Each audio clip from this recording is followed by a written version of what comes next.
पंचम अध्याय।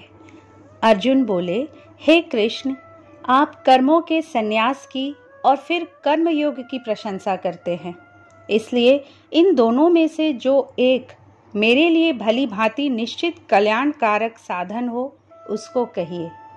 श्री भगवान बोले, कर्म संन्यास और कर्मयोग ये दोनों ही परम कल्याण के करने वाले हैं, परंतु उन दोनों में भी कर्म संन्यास से कर्मयोग साधन में सुगम होने से श्रेष्ठ है।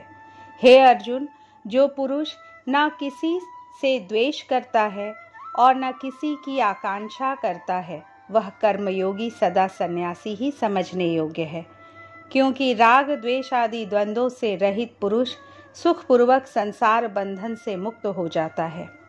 उपर्युक्त संन्यास और कर्मयोग को मूर्ख लोग पृथक पृथक फल देने वाले कहते हैं, न कि पंडित जन, क्योंकि दोनों में से एक में भी सम्यक प्रकार से स्थित पुरुष दोनों के फल रूप परमात्मा को प्राप्त होता है। ज्ञान योगियों द्वारा जो परम धाम प्राप्त किया जाता है, कर्म योगियों द्वारा भी वही प्राप्त किया जाता है। इसलिए जो पुरुष ज्ञान योग और कर्म योग को फल रूप में एक देखता है, वही यथार्थ देखता है। परंतु हे अर्जुन, कर्म योग के बिना संन्यास अर्थात मन, इंद्रिय और शरीर द्वारा होने वाले संपूर्ण कर्मों में कर्तापन का त्याग प्राप्त होना कठिन है, और भगवत स्वरूप को मनन करने वाला कर्मयोगी पर ब्रह्म परमात्मा को शीघ्र ही प्राप्त हो जाता है। जिसका मन अपने वश में है, जो जितेंद्रिय एवं विशुद्ध अंतःकरण वाला है, और संपूर्ण प्राणियों का आत्मरूप परमात्मा ही जिसका आत्मा है, ऐसा कर्मयोगी कर्म करता हुआ भी लिप्त नहीं होता। तत्व को जानने वाला सांख्य योगी तो देखता हुआ, सुनता हुआ, स्पर्श करता हुआ, सूंघता हुआ, भोजन करता हुआ, गमन करता हुआ, सोता हुआ, श्वास लेता हुआ, बोलता हुआ, त्यागता हुआ, ग्रहण करता हुआ तथा आँखों को खोलता और मूंदता हुआ भी सब इंद्रियां अपने अपने अर्थों में बरत रही हैं, इस प्रकार समझकर निसंदेह ऐसा माने कि मैं कुछ भी नहीं करता हूँ।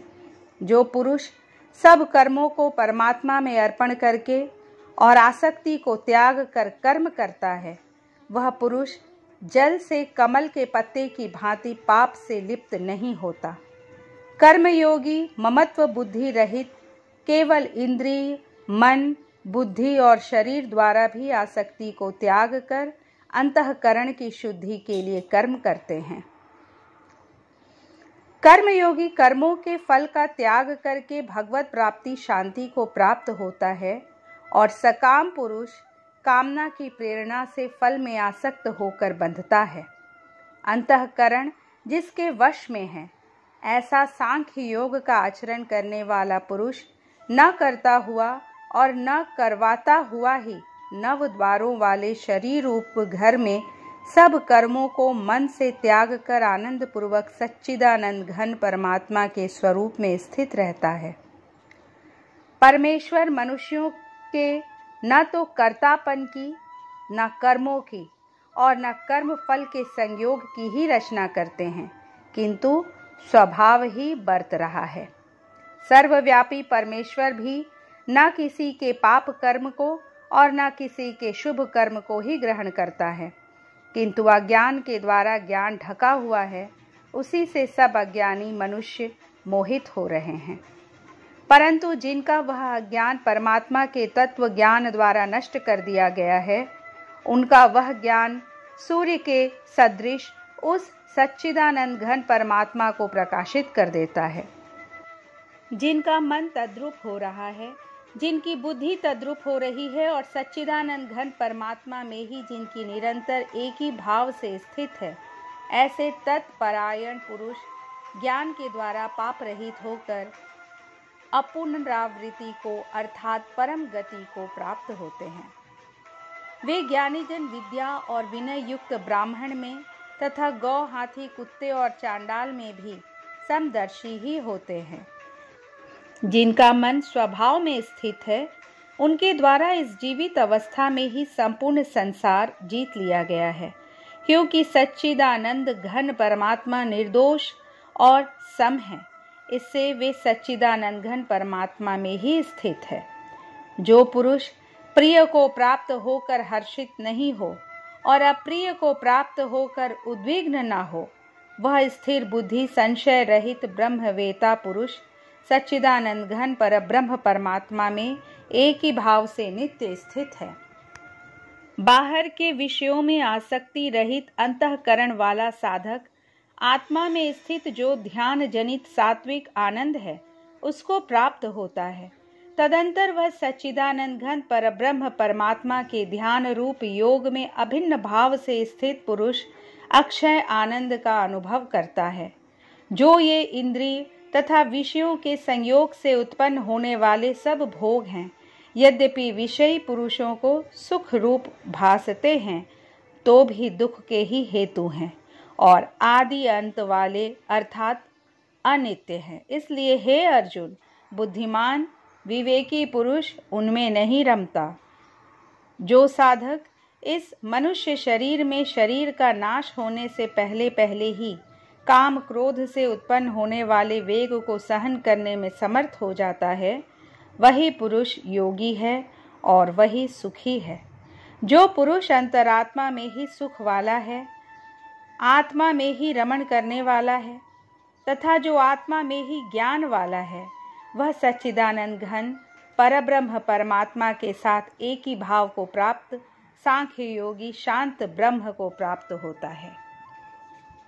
जिनके सब पाप नष्ट हो गए हैं, जिनके सब संशय ज्ञान के द्वारा निवृत्त हो गए हैं, जो संपूर्ण प्राणियों के हित में रत है और जिनका जीता हुआ मन निश्चल भाव से परमात्मा में स्थित है, वे ब्रह्मवेता पुरुष शांत ब्रह्म को प्राप्त होते हैं।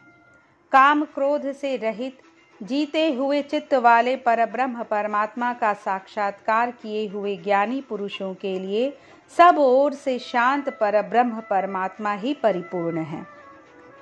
बाहर के विषय भोगों को न चिंतन करता हुआ बाहर ही निकाल कर और नेत्रों की दृष्टि को भ्रिकुटी के बीच में स्थित करके तथा नासिका में विचरने वाले प्राण और अपान वायु को सम करके जिसकी इंद्रियां, मन और बुद्धि जीती हुई हैं, ऐसा जो मोक्ष परायण मुनि इच्छा भय और क्रोध से रहित हो गया है, वह सदा मुक्त ही है।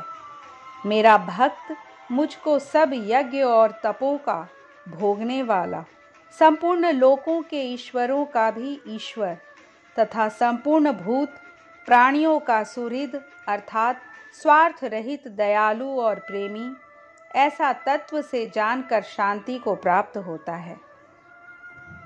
इस प्रकार श्री कृष्ण अर्जुन संवाद में कर्म संन्यास योग नामक 5वां अध्याय संपूर्ण हुआ। दोस्तों, यदि ये वीडियो अच्छी लगी हो तो प्लीज़ इसे लाइक कीजिए, शेयर कीजिए और अब तक अगर इस चैनल को सब्सक्राइब नहीं किए तो प्लीज़ सब्सक्राइब कर लीजिए। कल श्रीमद् भगवद गीता के 6ठे अध्याय के साथ आपसे फिर मिलूंगी। जय श्री कृष्ण।